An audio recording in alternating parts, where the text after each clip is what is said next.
Welcome to another tutorial where we'll be editing this image. This is our starting point, and this is where we ended up. As you can see, there aren't that many steps here. Most of the work can be done in Camera Raw or Adobe Lightroom. Did you know you can download the raw files to practice? Go to shutterseek.co.uk, create a free account, log in, and find the video you're currently watching in the Edit Like a Pro course. Download the raw files and edit this picture with me. This way you'll improve much faster. Also, hit subscribe to join the channel. My mission here is to give you professional level training that you usually have to pay for. Here is the file that you can also download. Just drag it into Photoshop. And since this is a raw file, Camera Raw will open first, and you should always start by checking which color profile is set. I recommend that you choose according to what your monitor supports. So if you have a Mac laptop, chances are it's Display P3. Higher-end monitors also support Adobe RGB. Select whichever of these is relevant for you. If your monitor doesn't support either or you're not sure which is right for you, then choose Profoto RGB. Let's go through the usual routine. If you've edited photos with me before, then you know I do pretty much the same thing at the start of almost every picture. For the profile, I select Landscape Auto, and I reset the blacks and the colors. After this, we need to check the white balance, and if you look here, our image has a very bluish tone. This is because I left the white balance on automatic in the camera, and when you're shooting in RAW, you don't have to worry about it at all on location, since you can completely fix it later. Here we have a person wearing a white t-shirt. This is a huge help. I just zoom in, grab the eyedropper tool, and place it on a lighter area that isn't blown out yet, and usually that sets the white balance quite well. We might still make a few adjustments to it. If you don't see these red areas, which actually indicate that these parts are completely blown out, you can turn this on or off here, and it doesn't really matter much. You can see that if I turn it off, it's not distracting at all. I personally don't mind blowing out small areas like this if they're not important to me.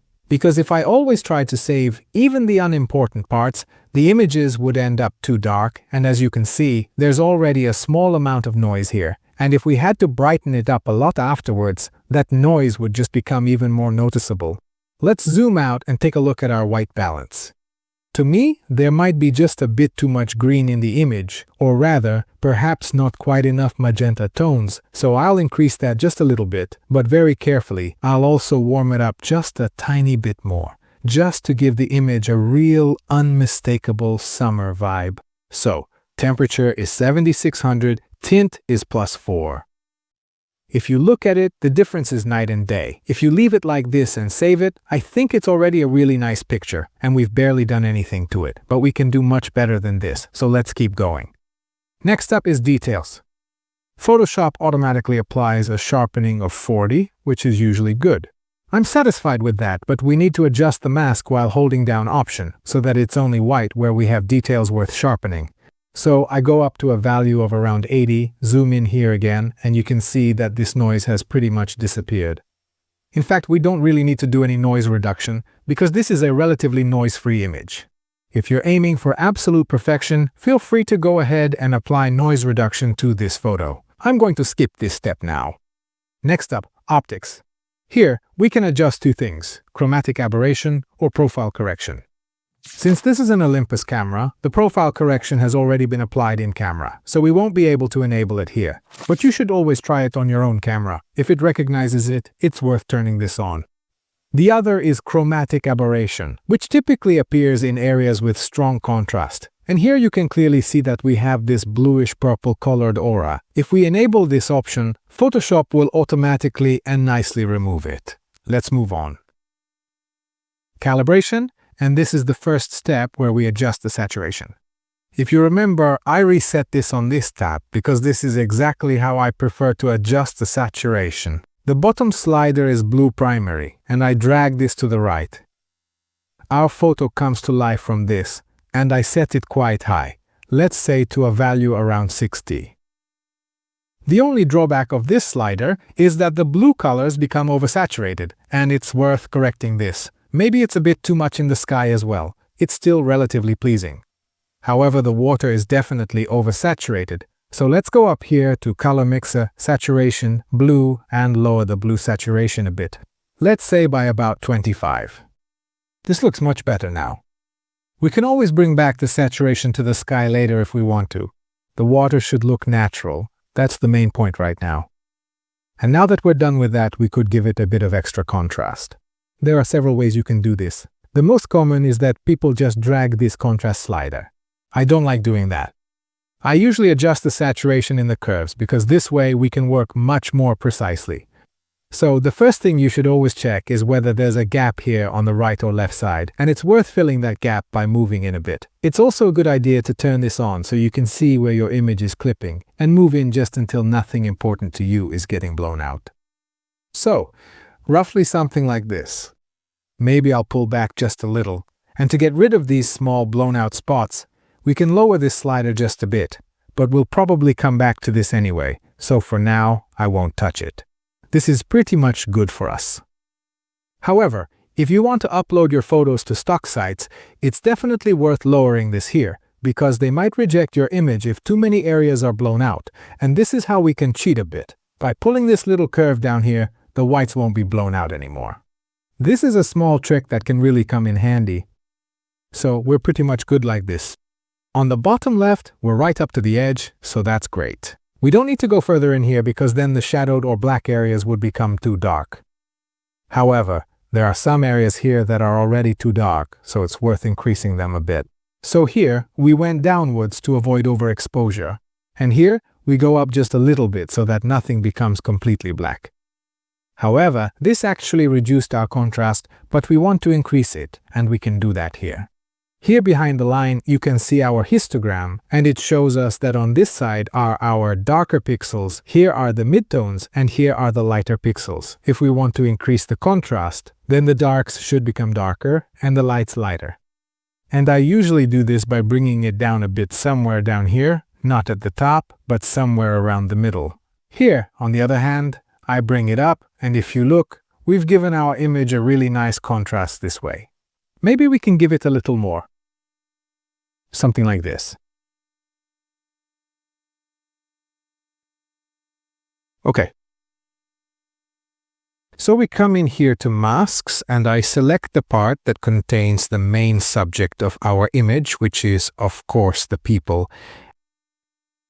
And I invert this mask, and everything outside of it I darken a little bit, let's say to 0.6, so that I can start drawing attention here, because this is what I want to highlight, this is what's important to us.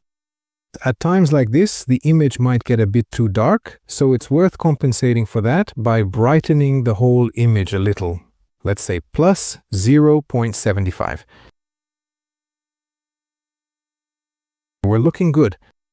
Let's go back to the masks. New linear gradient, and this is for the bottom right corner. This really distracts my attention.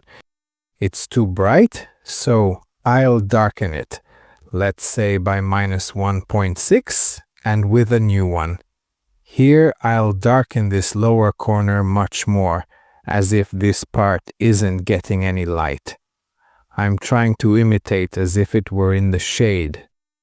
That's exactly right. This way, we start to draw our attention much more to what we actually want to show, and we should basically do this all around. So let's go back to the masks. New linear gradient. I'll draw one here, and instead of creating a lot of new masks, I'll expand this single mask here with the Add button. So linear gradient. I'll just add one from right here using Add, linear, as you can see.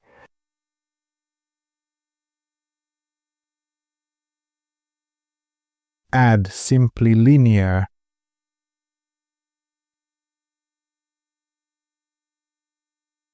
And maybe add in linear a bit more here as well. This is pretty good overall, but in some places we're overlapping into the sky, and I definitely don't want the sky to get darkened. So here's a subtract sky option. And with the result we have now, I'll zoom out a bit and darken it just a little. So I'm darkening the outer areas a bit. Roughly like this, 0.6. You can see that we're nicely drawing attention to where it needs to be. And one more new mask, radial gradient, and again on the area where our main subject is. I want to emphasize it a bit more, and for this, clarity works really well. So I'm going to increase the clarity a bit, let's say to around 15, to make it a little more contrasty. I'm giving it this kind of local contrast, and overall it's looking pretty good. What I still don't like here is that the colors of these rocks could be a bit more vibrant.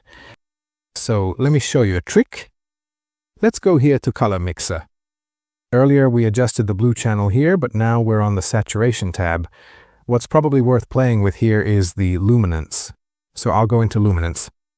I'll select this little eyedropper tool and pick the color of this rock. You can see that it highlights which color channels will be affected, and I'll grab it and drag it a bit towards the darker side. By darkening these pixels, we're basically bringing back the saturation, which I think definitely improves the image. And then I'll switch over here to hue. So again, not the saturation, but the hue. I'm going to change the color tone.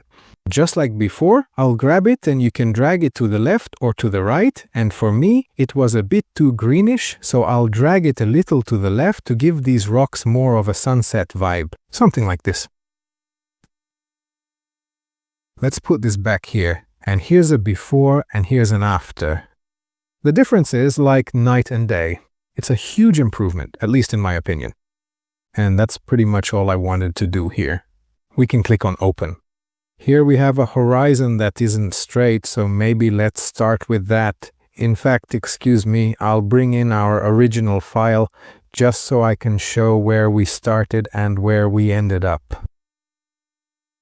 And I'll name them Original Raw and Edited Raw, and we'll swap their places, like this. So here we have a horizon that isn't exactly straight.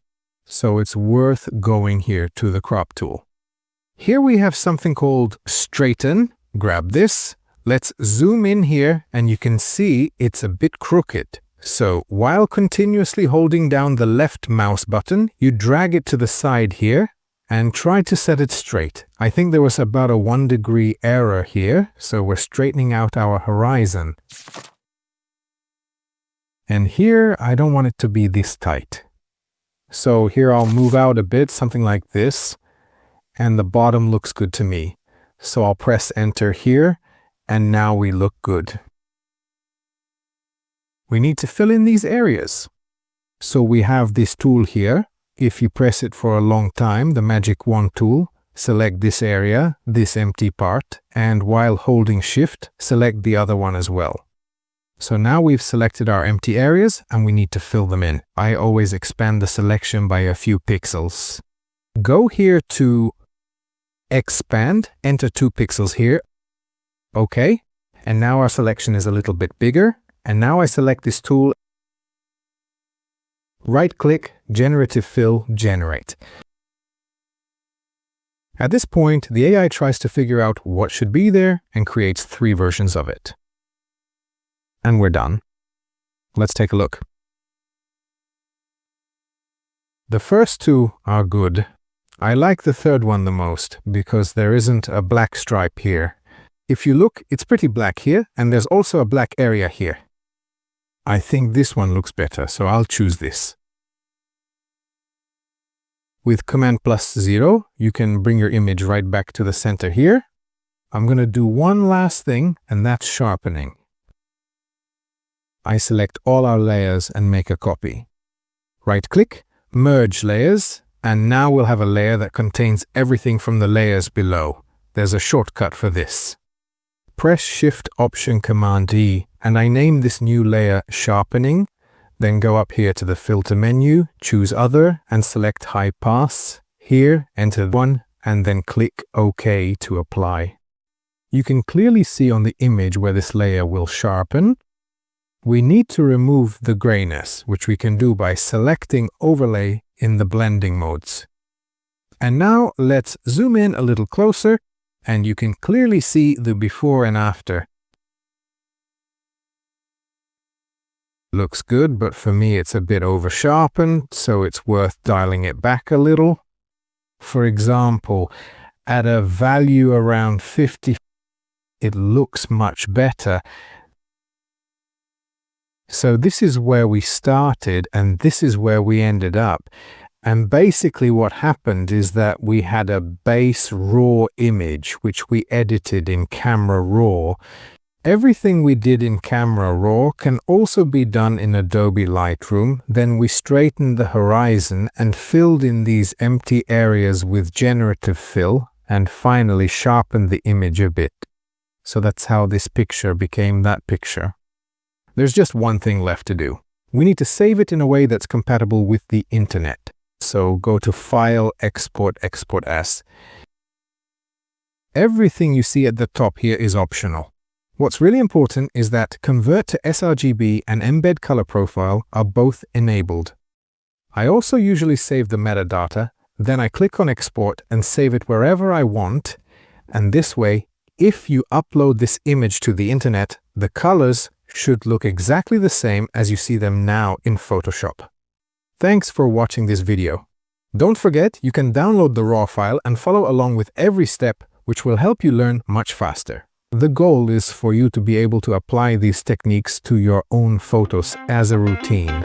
I hope you'll check out my other tutorials as well, and in that case, I'll see you there. Have a nice day.